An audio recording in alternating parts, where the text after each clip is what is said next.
Hello everyone, मेरा नाम गौरव कुमार, मैं मैथ्स का टीचर हूँ। और अभी जो हम डिस्कस कर रहे हैं फ्रैक्शन चैप्टर को डिस्कस कर रहे हैं। फ्रैक्शन चैप्टर में रिसेंटली जो हमने पढ़ा था वो हमने पढ़ा है कि भाई इम्प्रॉपर फ्रैक्शन को मिक्स फ्रैक्शन कैसे करते हैं, और उसके बाद हमने पढ़ा मिक्स फ्रैक्शन को इम्प्रॉपर फ्रैक्शन में कैसे चेंज करते हैं। चलिए एक बार और फिर से देखते हैं। जैसे मेरे पास अगर कोई मिक्स फ्रैक्शन इस तरह से लिखा हो 3/1/5, इस तरह से लिखा हो, तो आप लोग जानते हैं इसमें Q R/D के फॉर्म में ये लिखा होगा।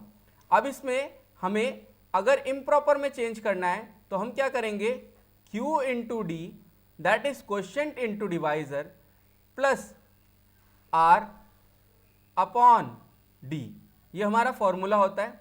अब यहाँ पे देखिए Q हमारे पास क्या है, तो बाहर की तरफ हमारे पास 3 है, वही हमारा Q है।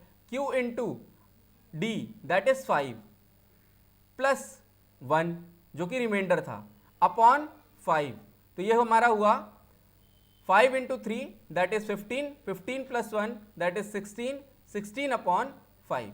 ये हमारा इम्प्रॉपर में चेंज हो चुका है। मिक्स फ्रैक्शन था पहले हमारे पास, इम्प्रॉपर फ्रैक्शन में अब चेंज हो चुका है। अब हमारे पास नेक्स्ट कॉन्सेप्ट जो देख रहे हैं वो हमारे पास है। अच्छा, कुछ होमवर्क है वो अपने लिखिए। जैसे आपको चेंज करना है 6/1/8, 3/2/3, 6/5/9, इनको आपको होमवर्क में चेंज करके आना है। 8 3/5, ठीक है। अब हम नेक्स्ट कॉन्सेप्ट पे हमारे चल रहे हैं, जो कि हमारा है फाइंड द इक्विवेलेंट फ्रैक्शंस। अब है हमारे पास इक्विवेलेंट फ्रैक्शन।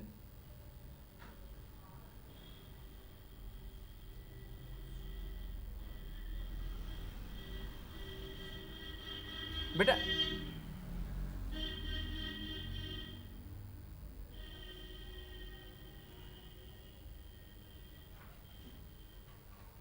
इक्विवेलेंट फ्रैक्शंस में हमारे पास क्या है, जैसे अगर मैं ये समझूं कि 3/5 ये हमारे पास एक फ्रैक्शन दे रखा है, 3/5 हमारे पास एक फ्रैक्शन दे रखा है और हमें इससे बोला है कि इक्विवेलेंट फ्रैक्शन निकालना है। इसका हमें बोला इक्विवेलेंट फ्रैक्शन निकालना है, मतलब ऐसे फ्रैक्शन जो कि सिंपलेस्ट फॉर्म में जाने पे यही नजर आए उनको हम इक्विवेलेंट फ्रैक्शन कहते हैं। जैसे अगर मैं लिखूं 6/10, ऐसे लिखूं 9/15, तो ये सारे इक्विवेलेंट फ्रैक्शन है। सर आप ऐसे कैसे लिख रहे हो, मतलब समझ में नहीं आ रहा, 3 को 6 और ये सब। बट एक चीज है, देखो इसको कट कर रहा हूं तो 3 के टेबल से 2 के टेबल से 2 3 और 2 5। ऐसे ही अगर मैं 3 के टेबल से इसको डिवाइड करता हूं तो यहां 3 3 9 और 3 5 15। ये तो समझ में आ रहा है कि सर इसको कट करने के बाद हमें वो फ्रैक्शन सेम ही नजर आ रहा है, दैट इज 3/5 3/5 3/5। तो ये सारे हमारे क्या हैं, इक्विवेलेंट फ्रैक्शन है। अब हम सीखते बेटा कि इक्विवेलेंट फ्रैक्शन बनाते कैसे हैं। सर आपने ये बनाया कैसे, देखो 3/5 अगर मैं इसको 1 से ऊपर नीचे इंटू करता हूं तो मेरे पास क्या आता है बेटा 3/5, क्योंकि 3 इंटू 1 क्या होता है 3 और 5 इंटू 1 क्या होता है 5। अच्छा, अगर 3/5 को मैं सेम नंबर से ऊपर नीचे इंटू करता हूं दैट इज 2, तो हमारे पास क्या आएगा 3 2 6 एंड 5 2 10। अगर 3/5 को अब मैं 3 इंटू 3 करता हूं तो क्या आएगा बच्चा 3 इंटू 3 दैट इज 9 और 5 इंटू 3 दैट इज 15। तो यहां पर मैंने इसके अभी 2 इक्विवेलेंट फ्रैक्शन निकाले। सर एक और निकालो, तो 3/5 into 4 into 4 that is 3 4 12 and 5 4 20। तो ये सारे हमारे क्या हुए बच्चे, ये हमारे इक्विवेलेंट फ्रैक्शन हुए। तो हम इसको लिखते कैसे है सर, तो हम ऐसे लिखेंगे 3/5 is equal to 6/10 is equal to 9/15 is equal to 12/20। ये सारे हमारे बच्चे इक्विवेलेंट फ्रैक्शंस हुए। ओके, चलिए 2 मिनट 1 मिनट दे रहा हूं, जल्दी इसको नोट कर लीजिए, फिर हम नेक्स्ट पे आते हैं।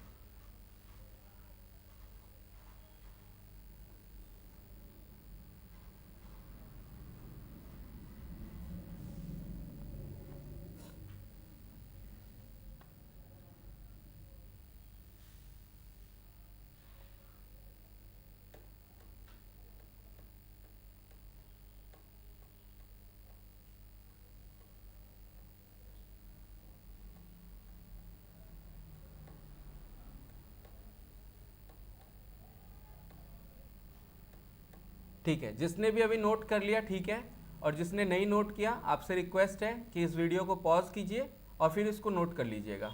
अब हम चलते हैं हमारे नेक्स्ट टॉपिक के ऊपर। नेक्स्ट टॉपिक नहीं है, इसी का कुछ प्रैक्टिस करते हैं, कुछ क्वेश्चंस को।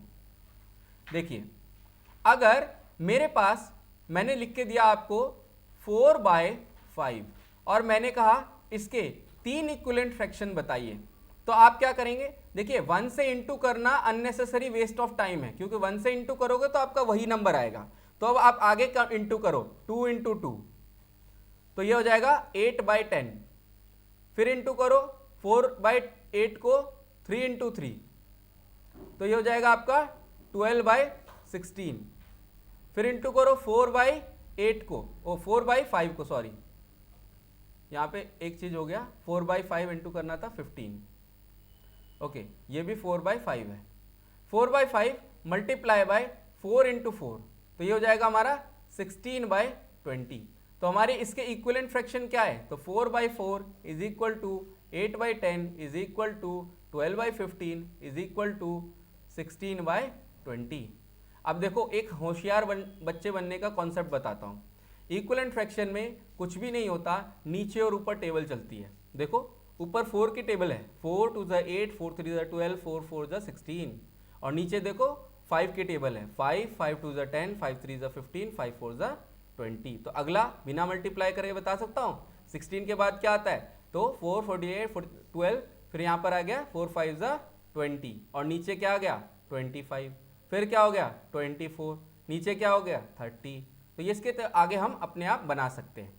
बट देखो टेस्ट में आप इस तरह से नहीं करके आओगे। अगर आपको इक्विवेलेंट फ्रैक्शन बोला है तो आप इस मेथड को यूज करोगे। मैं बताऊंगा इस मेथड का आप यूज कहां पे करोगे। देखिए, अगर मान लीजिए आपको इस तरह से दिया हो,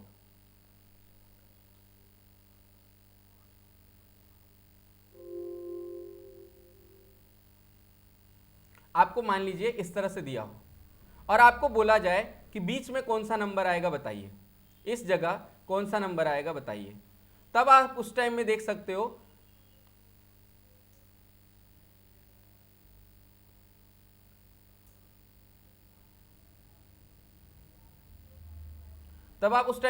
हो कि भाई हमने क्या कर रहे हैं, यहां पर ये 4 के ही मल्टीपल्स है, 4 का ही मल्टीपल है। तो 4 को मैं किससे मल्टीप्लाई करूं जो मेरा 8 आ रहा है? तो 2 से। तो नीचे भी मुझे 5 से मल्टीप्लाई करना होगा, 2 से। नीचे भी मुझे 2 से, जिस नंबर से ऊपर मल्टीप्लाई किया उसी नंबर से नीचे भी, तो यहां मेरा 10 आएगा। ठीक है, अगर नहीं समझ में आया तो फिर से एक बार देखो।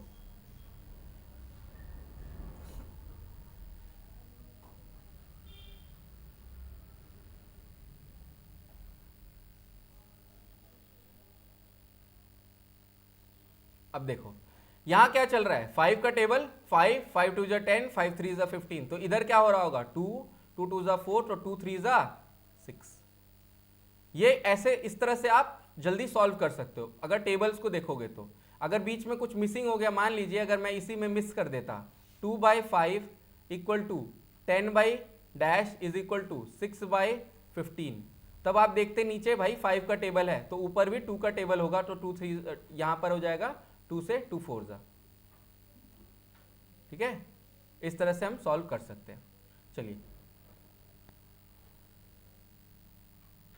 अब हम इसके बाद नेक्स्ट कॉन्सेप्ट को देखते हैं। इक्विवेलेंट फ्रैक्शन आपने भली बात ही समझ गए, इक्विवेलेंट फ्रैक्शन को निकालते कैसे वो भी हो गया। अब इसके एक और टाइप इस तरह से आता है। देखो मैंने ऐसे मैं बता चुका हूं, फिर भी एक बार क्वेश्चन के फॉर्म में देखते हैं। अगर मैंने इधर बोला 2/5 और इधर मैंने बोला 20 और डैश, मैंने बोला भाई ये किसके इक्विवेलेंट है, मतलब इसके ऊपर क्या होगा। तो एक बात समझना आप, 2/5 इसको मैं किसी नंबर से ऊपर नीचे मल्टीप्लाई करना है और मुझे नीचे 20 चाहिए, ऐसा समझ लो आप। ठीक है, तो बताओ 5 को ऐसे कौन से नंबर से मल्टीप्लाई करेंगे 20 आएगा? 5 4 20। तो जब आपने नीचे 4 से मल्टीप्लाई किया तो आपको ऊपर भी 4 से मल्टीप्लाई करना है, दैट इज 4 2 8।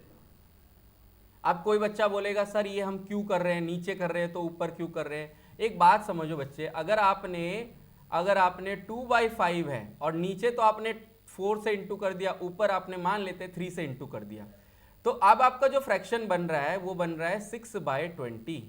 अब आप इसको कट करके देखो, क्या आपका ये ओरिजिनल फॉर्म आ रहा है? देखो 2 से काट दो, 2 3 जा और 2 10 जा, ये आ गया हमारा 3/10 which is not equal to 2/5।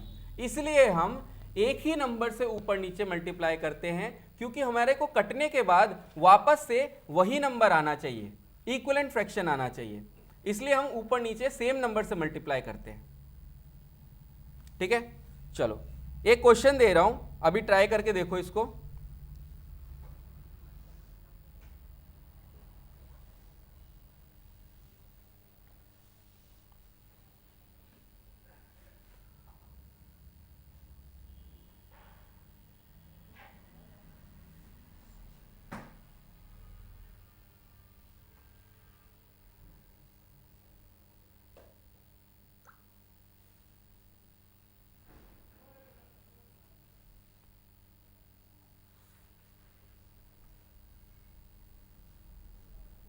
I hope आप सबने इसका निकाल लिया होगा। देखते हैं, 4/9 is equal to 4/9 is equal to 12 by something. अब एक बात बताओ, 4 को मैं कौन से ऐसे नंबर से मल्टीप्लाई करूं जो 12 आए? तो 4 3 जा 12। जब आपने 3 ऊपर लिखा तो 3 आपको नीचे भी लिखना है। ठीक है, अब 3 9 जा 27। ठीक है, तो ये हमारा चीज करेक्ट हो गया। तो हमारे को उस ब्लॉक में जो आना था वो आ रहा था 27। अंडरस्टूड बच्चों? चलो अब हम अपना नेक्स्ट टॉपिक पे चलते हैं। इक्विवेलेंट फ्रैक्शन का हमारा टॉपिक खत्म हुआ। Check whether they are equivalent fraction और not. Check whether they are equivalent fraction और नॉट। चलो एक क्वेश्चन और, एक टॉपिक और देख लेते हैं।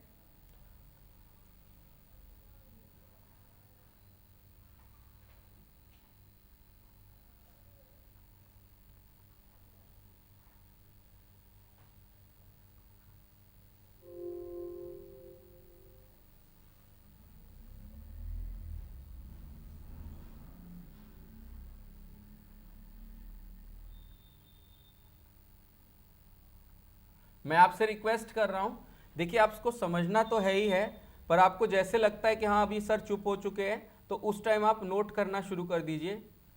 ठीक है, तो इससे क्या होगा, हमारा टाइम थोड़ा सेव हो जाएगा। जब मैं लिख रहा हूं, जब मैं समझा रहा हूं, तो उस टाइम चुप हो जाइए, उस टाइम लिखना बंद कर दीजिए, उस टाइम समझिए। बट जिस टाइम ऐसा लग रहा है कि नहीं मैं कुछ लिख रहा हूं, तो उस टाइम आप भी अपना लिखना शुरू कर दीजिए। ओके, चलिए, check whether they are equivalent fraction और नॉट। ठीक है, अब मैंने अगर आपसे बोला 2/3 is equal to let suppose हम ले लेते हैं इसमें 6/9, तो ये चेक करना है कि भैया ये इक्वल है कि नहीं है।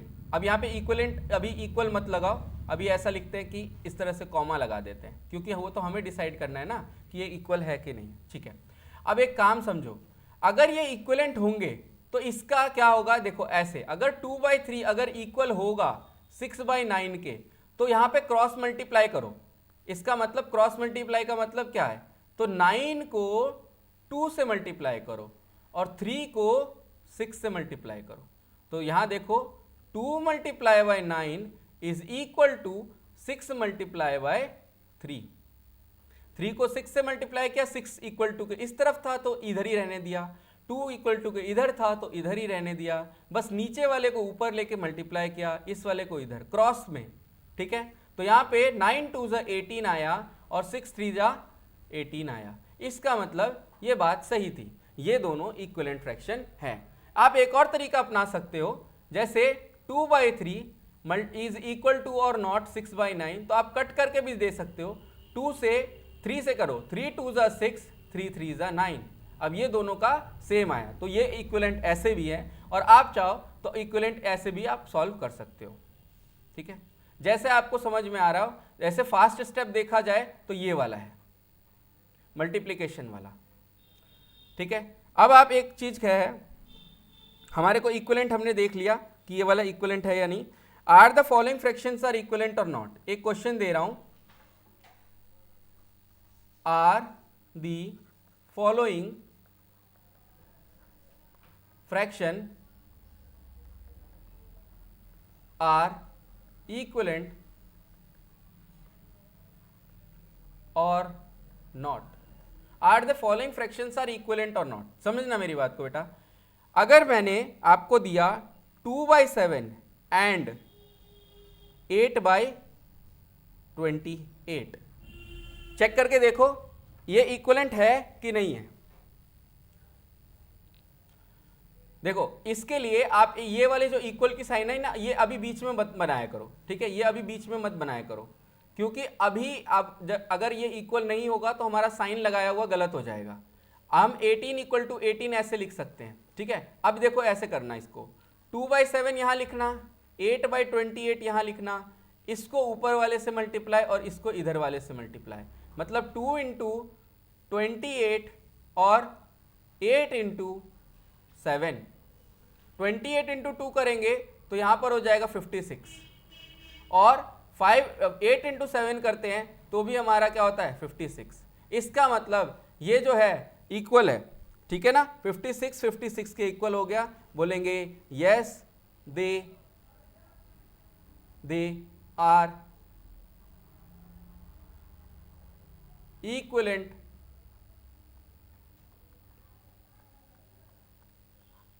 Fraction, yes they are equivalent fraction।